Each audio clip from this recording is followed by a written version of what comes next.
can we enhance our overall sales process for greater impact this year? What might we be overlooking or missing in our sales strategies? Infusing this simple hack into a sales call can effectively tackle several important challenges, greatly influencing the overall sales process. Tune in as we reveal this simple hack. Welcome, everyone, to the very first episode in 2025 in Secrets of Medical Device Sales. And today we have a very exciting episode for you guys because I think there is no better way to kick off 2025 than to talk about how you can absolutely ultimately win in sales by this hack, you guys, that literally, I don't know how long it took me to figure it out, Cindy, but when I finally did, and maybe I just had to get into my groove, man, I'm telling you, I can sell ice to an Eskimo. And let me tell you, I will know when the hack is missing. I will know when you're trying to sell to me without this hack, because Yes. this hack is so essential. So if any of you out there are listening, starting off your new year, and you're trying to figure out how to be more impactful in your sales process, if you want a better connection with the customer, or if you're trying to more or less eliminate the skepticism you're receiving from the customer, please, please, please listen in, because this one is going to be a really fun episode. It is. And it's so easy. I think we're feeling the energy on this one because it is energy. It is. And so, Cindy, what's our secret to this hack? What's the hack? Oh my gosh, I'm so excited. I just have to reveal the secret. So the secret to winning in sales is passion. Yes. It is passion. It is passion in believing in what you're selling and how you effectively get across with problems and solutions. And it is unbelievable, the reception of a customer who is being delivered a message with passion and when he's been delivered a message without passion. Right. Yeah. I mean, I feel bad for all you used car salesmen out there because I totally throw you guys under the bus. I feel like every time I think about it, I'm like, used car salesman. Because here's the deal. All they're trying to do is get the sale. They don't care what you want. They don't care what you're looking for. They're like, ooh, this is what I like about it. So this is what you're going to like about it. Guys, no. So we're going to break down passion today and tell you, I mean, I know that sounds silly because you're like, oh, it's just this energy. And yes, it is energy, but there's a little bit of strategery behind passion. And it's funny because I think it brings everything together. I can tell you, Cindy, from my standpoint, I've been doing aortic sales for quite a while, and it's not an easy job. We're on call. We've got big numbers. Lives can be at stake. I mean, there's a lot on the line with aortic sales, but yet I love my job. I love my products. I love what I do every day. I love my doctors. I love the stress of the job. Oh. Telling you, the only reason I believe that I've been successful through all of this is the fact that I'm passionate about what I do.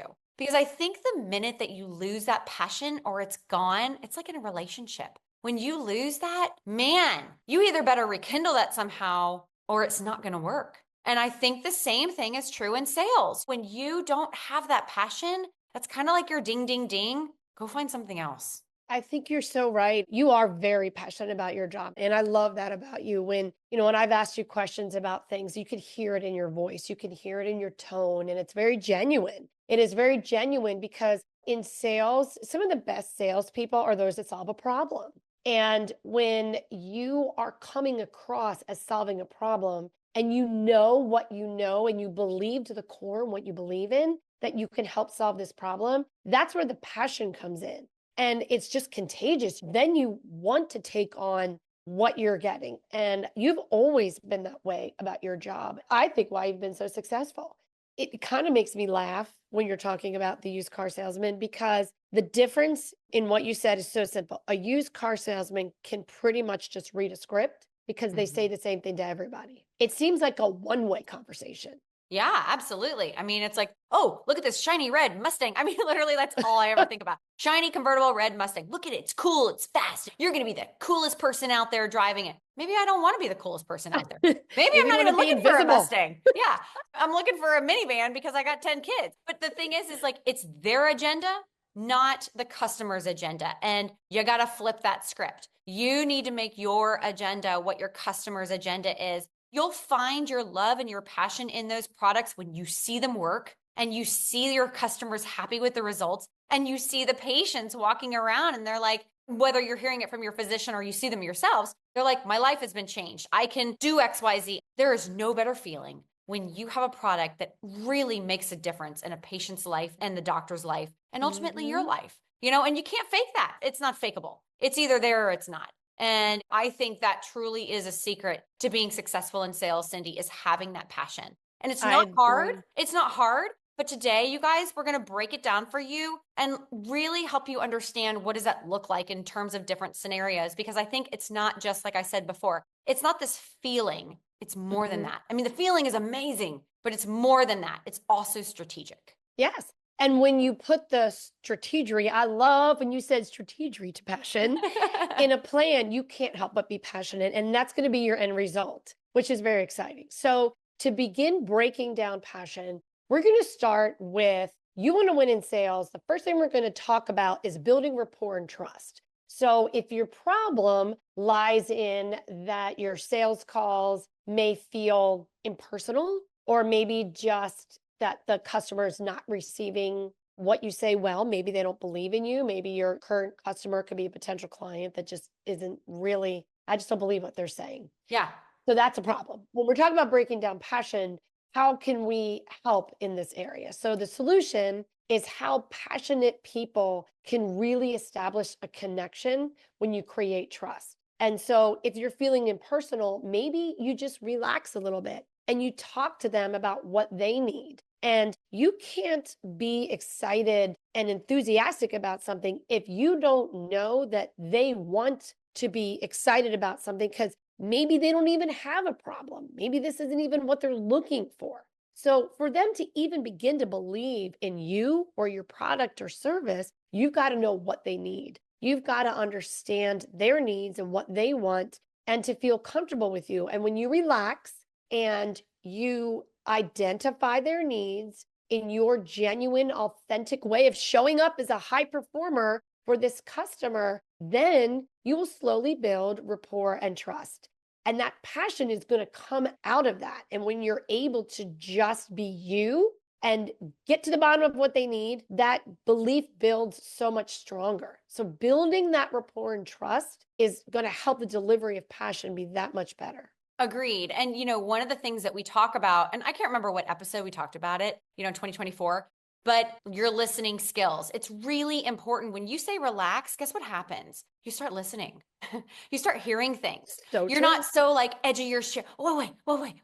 I got to tell you about this. It's like, no, whoa, slow the horses down. Sit back. Let's listen to what the customer's telling us. And then when they tell you about something that then you have passion for that and you know your product's going to solve that, then you let it come out. And you do it in a way that's smart and strategic, and you let them feel how that product makes you feel, and hopefully in turn, they're going to feel it. So I think building that rapport and trust is a lot about calming down, relaxing, listening to their needs, and then applying it to about your product. Very well said. So another thing I think about is how many times do you think doctors get one-liners thrown at them, or maybe your customers that they're just getting these sales pitches and they can kind of see through that? Oh, So I yeah. think that, they just keep getting these things. It's just like a monotonous push of, all right, this doesn't sound exciting. They're just going to throw me whatever. Okay, can you take this to committee? We need this other product. Well, that's not going to make me want to even engage in what they're doing. And I'm not even going to want their attention. So I think one of the problems of the fact that customers can be bombarded with all this stuff, that I think it's important as salespeople that we engage them and we pay attention. So how passion can help in this is it's going to naturally capture their attention. If you're more passionate and dynamic in involving them in a conversation versus the sales pitch, I mean, let's face it, Lisa, when you talk to somebody monotone versus somebody who has inflection and excitement and belief in what they're saying, it's almost like listening to two entirely different conversations, even if they're saying the same thing. Yes. And what you were saying the whole time, do you remember that episode we did in 2024 about don't be that rep? Like, don't be that rep. Don't be that guy or Yes. gal that's like, hey, Dr. So-and-so, Dr. Smith, I'm going to show up at the wrong time and talk about my product, and you got to help me get it through the VAC committee. And it's like, whoa, buddy, stop. First of all, nothing's going to happen there. He's totally going to lock you out of his room. But number two, like, they don't hear you. They're not hearing you. So I love what you said about being engaging, being creative, deliver it naturally, but being inspiring about it, feeling the passion. And guys, we're not talking about faking it. This is not a fake it till you make Oh it. gosh, no. You Please, no. absolutely, yeah, you absolutely have to like We'll see through believe in your that. product. Absolutely. You got to believe in your product. And if you don't, I don't know, either find a way to believe in it or get out, because you got Yeah, get you out. got to love what you do. You do. I mean, again, we're not saying that every day is easy. It's not. There's a lot of pressure on all of us. We feel it. We do it too. But you got to have passion for what you do overall, or that comes through. And customers feel that. And when you're like pushing, pushing, pushing, I got to get this, I got to get that, I need you to take it to VAC, they're going to be like, whoa, buddy, I actually don't have to take it there. Right. So make them come to you. Tell them about something and have them go, wait, what? What does your product do that nobody else's does? That's what you want to inspire, that like passion and that feeling of, I want to be part of that group. I want to get that product in here. Yeah. So let's talk about another way passion can really help you make your sale this year. Everybody in sales has objections. I believe those that are passionate, there's passionate salespeople out there can overcome objections. Because say you have a client or customer, I should say, a doctor or a nurse or whatever, they're just doubtful. And maybe they're just giving you objection, maybe because they just want you to go away, or you haven't identified a strong enough need. They don't have a reason to buy what you're trying to sell. And they're making it very difficult. Well, tell me this, if I were to walk in to a customer that already has doubts and I point out their doubts, Yeah. and I just, oh, okay, so you didn't believe in that. Okay, so yeah, my call's going nowhere.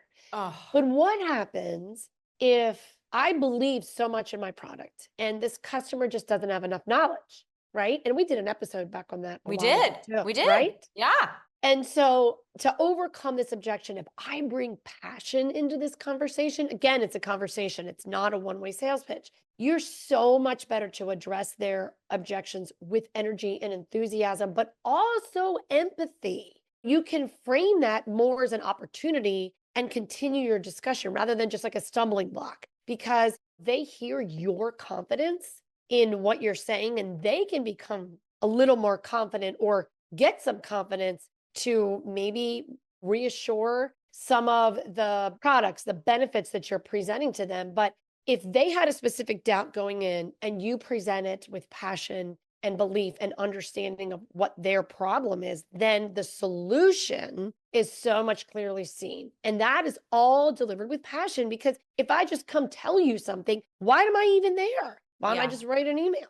Yeah. It's like, oh my gosh. you Yeah. can say the same thing, but Yeah. yes, if you You're so deliver it right. with passion. It's a good point. And you know what's coming to mind right now is, remember how I said passion is still strategic. You have to know your device, your products inside and out. So the passion also is coming from your knowledge of not only knowing what you're going to bring to that customer, but when they give you an objection, and we did a great episode on cost objections, you got to be able to already know it's coming at you, and you got to be able to just bat it away. Hey, no problem. I got a solution for you on that one. You have to continually have that confidence, and that confidence comes from knowledge. And we talked about this in a lot of our episodes. So I think that's so important, Cindy, in terms of overcoming objections, is the passion isn't just this energy of whatever. It's the confident knowledge that that you believe in, and you're going to be able to say, no problem. Here's my solution.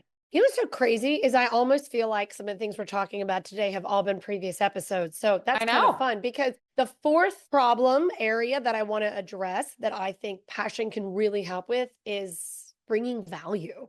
And that was also an episode. It was. It's Because, a secret to success. Yes. Sometimes customers will struggle to really understand your unique value, right? Of either of you or your product or your service. And so the only way to really help convey that is with passion, right? Because if you're able to really discuss the benefits and you're very compelling, and honestly, value If you have genuine excitement, how simple is that? Just genuine excitement. You said early on, all these years, you still love the space you're in, and you can't fake that. So that genuine excitement really helps somebody say, oh, well, wait a minute. She's kind of excited about this. What am I missing?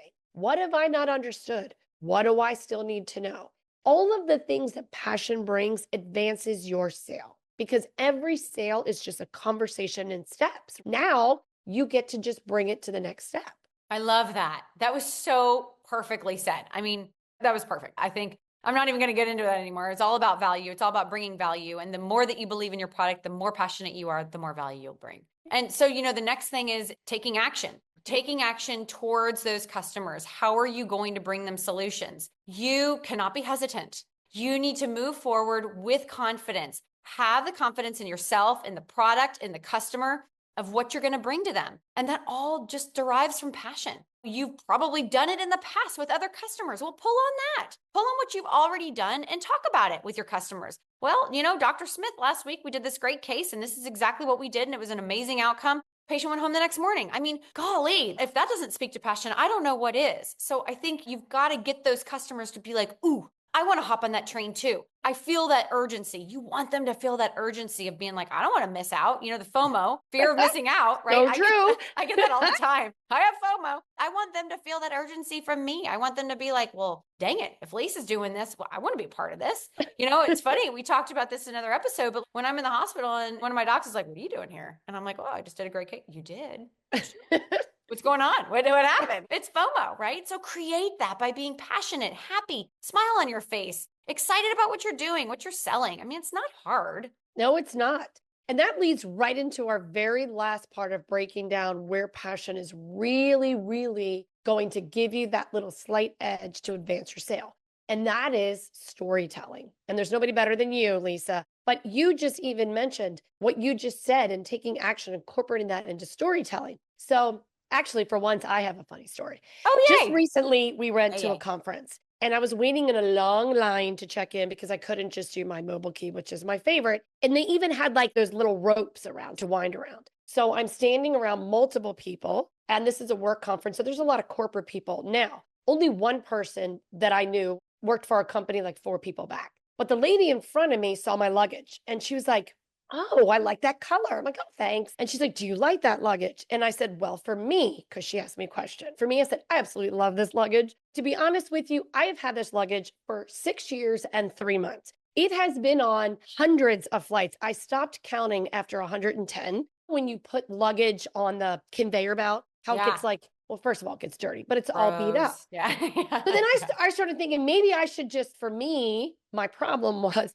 I just wanted luggage that I could keep using, right? But I would buy, I'm like, I'll just forget this. Why would I spend a lot of money on luggage if it's going to get all beat up? So I'll just buy a cheap one. Well, that lasts 2 flights and the wheels break until I found my current luggage. And the luggage that I use is away luggage. And I don't even know if many people have heard of that or not, but I'm seeing it everywhere now. I even sat down in one of the little cafeterias like the little, I don't know, place to eat in the airport. And they had flyers on away luggage. And so for me, they got me on, it's a hard case. So I just take a magic eraser to get all the dirt off. And mine's like a really bright blue. It's like a almost teal aqua blue. It's called pool. That's not even really color, but it's really bright. So I can find it when it comes off the conveyor belt. It's not black. It does get dirty. I clean it off. But they also offer a lifetime guarantee for wheels and zippers. And that thing has been so beat up. So I was spinning around and the lady's laughing. I'm like, no, seriously, this thing has been beat up. And for me, it's great. And she starts laughing. And she's like, do you work for them? No, but I absolutely love my luggage. I would like anybody to try this luggage because it solved a problem for me. And so if she identifies, do you like your luggage? Well, I like the fact that it's durable. It's awesome. I don't have to buy new luggage anymore. I have my sister, my parents, and then they all have them and they haven't had to replace it in the years. So to me, that speaks volumes. The ROI on buying it is better. Now, let's just take a second and think about if I answered her question differently, because she actually did ask me more about what it was and she wanted to look into it. And I wasn't trying to sell her, but what if she was a customer and I was? If I would have answered her story when she said, oh, I like the color. Do you like your luggage? Yes. Yeah, it's blue. Or I could have said something like, yeah, had it for a while. It's fine. Or maybe I answered, I like it. I can replace the wheels if I want. Yeah. I mean, does that matter? Yeah, your story and just telling her, about your travel and how many flights, you're now creating a picture. You're painting a picture for her to literally see. And now she's like, I want to buy that too. It didn't even matter what it cost or how to get it or any of that. She wanted to buy it. And that's what you're talking about here. We're painters, right? We got to paint these pictures and make customers buy them and want to buy them and feel something from them. I mean, they say when you buy paintings, you should only buy paintings that make you feel something. Well, when you buy products, you should only buy them when you feel something. You want something in return. What do your customers want? They want a memorable, great experience for their patients, for themselves. They want good results. Is that what you feel for your product? And if it is, sell it on that. Sell it on those feelings that make you feel that way, that'll make them feel that way. It's contagious. If you feel it, they're going to feel it. And by the way, while you're talking about this away luggage, in the back of my head, I'm going, I really hate my luggage. Maybe I should get your luggage because I really hate mine. Mine's cloth. I hate the wheels. I hate touching it. It's so gross. But like legit, that just made me get excited about it. So I think, Cindy, us talking about passion today was really important, but it was like perfect for the beginning of 2025.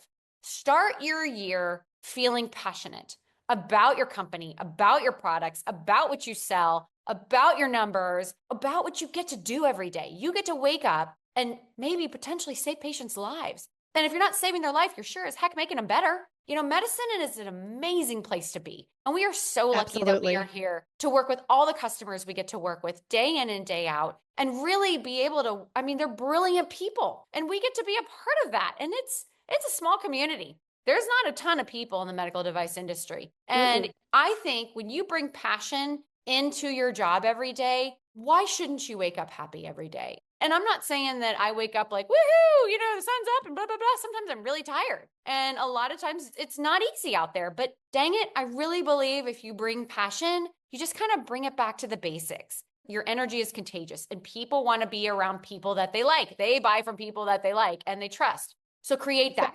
Create it with passion. And people don't buy from what they're told. They buy from how they feel. Yes. And that's that right. sums up passion in one word. So for all of you out there that want to know the sales hack for the year to be absolutely winning in sales, it's bring the passion.